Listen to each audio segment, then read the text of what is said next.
bonsoir à tous. Alain Roland, donc je suis le fondateur de Station E. Tout à l'heure, Sylvain de chez Vercors disait qu'il conduisait une voiture électrique depuis 11 ans.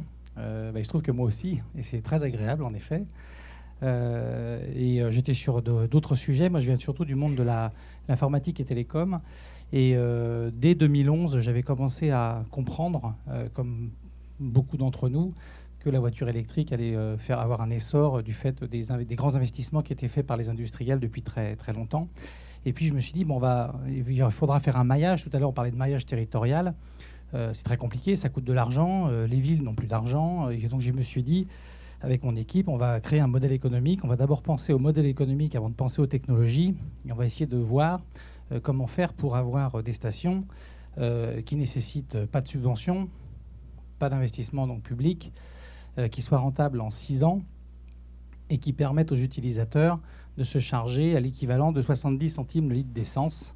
On parle de centimes en kilowattheure. Donc là, on s'est évidemment confronté à un problème, en plus parce qu'il fallait acheter en France, donc faire des stations qui se fabriquent en France. Tout à l'heure, on parlait d'Alexandre, qui est un ami, Alexandre Borgols de DBT. Donc acheter des chargeurs chez DBT, acheter des chargeurs chez IES à Montpellier, aller à Poitiers faire des équipements, aller à Lyon fabriquer du béton. Et donc, il fallait trouver cette solution.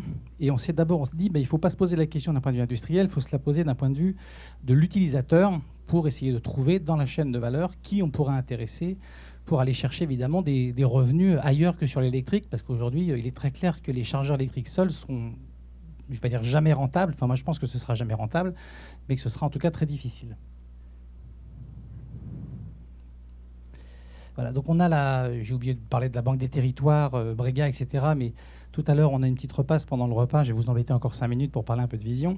Donc on s'est intéressé d'abord à 4 axes de comportement ou d'aspiration de la population. La première, sur la gauche, c'est on veut se déplacer pas cher. Donc c'est vrai qu'il faut que l'électrique, ça coûte pas cher à la charge.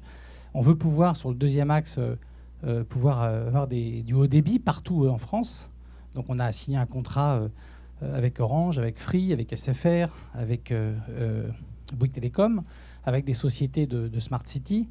Donc on a commencé en fait par signer ces contrats pour essayer d'aller chercher des revenus et des collaborations commerciales avec ces grandes sociétés qui, elles, ont intérêt à fournir à la population des services.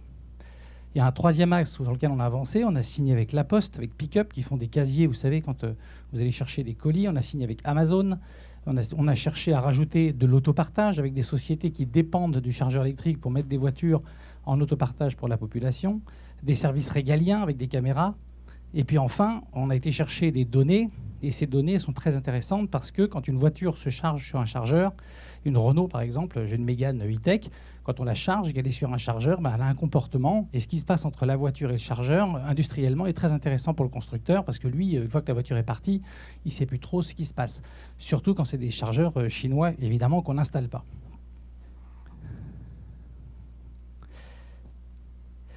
Hop, voilà.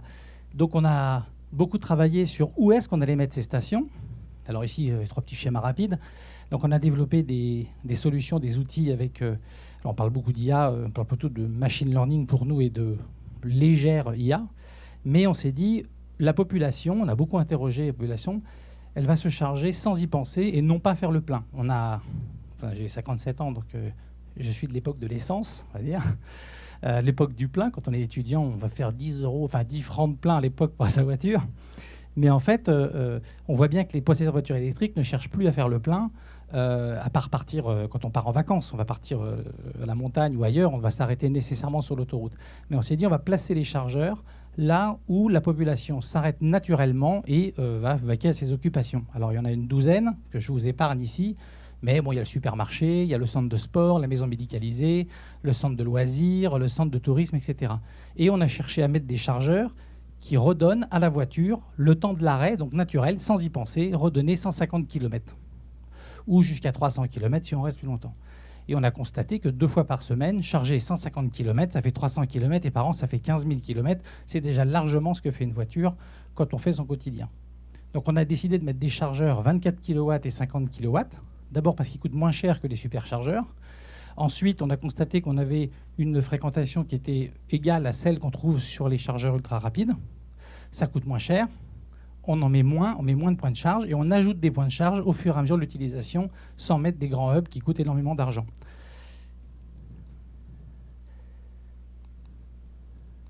Voilà, c'est tous les services, mais je vous les passe. Donc, on a signé des contrats avec, je vois que c'est terminé, j'en ai encore pour une minute, 500 réseaux en Europe. Donc, on a commencé par faire du roaming. Nos chargeurs acceptent évidemment la carte bleue pour ceux qui n'ont pas de carte. On a la carte station E, évidemment, qu'on fournit. On accepte toutes les cartes de tous les installateurs, toutes les je sais pas, Total, Shell, ChargeMap, Freshmal, enfin j'en ai plein qui me viennent en tête. EasyVia aussi. Et puis on a une application mobile qui, elle, permet d'aller évidemment se recharger sur toute cette affaire. Donc vous voyez là, du coup, on a créé des stations. On a 5 domaines de brevets. C'est des stations qui s'installent en 8 heures. En dehors du raccordement, là il y a Thierry qui aime détester les raccordements et des listes qui prend un peu plus de temps que 8 heures parce qu'il faut programmer, il faut envoyer des équipes, mais disons qu'on est capable avec des systèmes, avec des bétons préfabriqués à Lyon, avec des kiosques fabriqués à Poitiers, avec les chargeurs, et ben vous voyez qu'on a une sorte de système modulaire qui permet dans ces racks d'aller mettre des équipements, à la fois télécommunications, on peut mettre des capteurs à la télé est passé l'IFER récemment sur les capteurs de pollen pour les allergies, et on va mettre des algues pour capter du CO2. Et donc on a créé un écosystème qui permet à nos partenaires d'abord de venir sur nos stations et être en collaboration avec nous. Donc nous, on va chercher la marge au moins pour 50% sur autre chose que l'électricité, et ce qui nous permet de garantir le prix d'achat d'électricité à 36 centimes le kilowattheure, et on continuera tout le temps. Et enfin, puisqu'on peut descendre à 36 centimes et que le coût de l'énergie n'est pas si important pour nous, eh bien on va chercher, y compris pour les appartements, pour ceux en HLM ou en appartement, d'avoir des solutions et des offres pour aller se charger comme chez eux, c'est-à-dire à 18 centimes le kilowattheure sur les chargeurs. Et enfin, on dit qu'on achète de l'énergie, donc on a fait un contrat avec Euténergie, qui est un des... Il y en a d'autres, il y a Siusun, évidemment, il y a d'autres sociétés, mais pour pouvoir évidemment participer au développement avec les ombrières, mais aussi surtout acheter de l'énergie avec des contrats à terme. Et puis on parlait tout à l'heure de Micheline, donc nous on est sur un autre projet qui est similaire avec la SNCF et avec Ralenium d'ailleurs, dans lequel notre métier c'est d'aller utiliser des systèmes de stockage pour charger à 500 kW des Micheline, pardon. Et donc c'est ce qui nous permet, c'est cette recherche-là dans ce consortium pour aller utiliser aussi cette technologie pour nos futures stations pour soulager le réseau d'Enedis.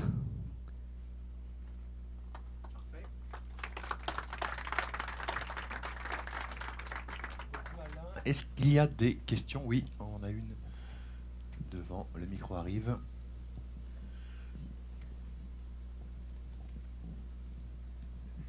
Merci. Et je ne sais pas si vous l'avez dit, vous avez combien de points de charge pour le moment et quelles sont vos ambitions? Alors, on a notre objectif, j'allais en parler tout ce soir, on va investir 240 millions d'euros pour 10 000 stations. On a cherché aussi, d'un point de vue industriel, d'avoir des stations qui coûtent un peu moins de 30 000 euros la station au départ pour accueillir quelqu'un. Et donc, ce sera 240 millions d'euros d'investissement, à peu près 20 millions par région. Les Hauts-de-France sont très important. C'est la première région que je suis venu voir avec M. Vasseur en 2018 et Thierry Lepagès que j'avais rencontré, je crois, à l'époque.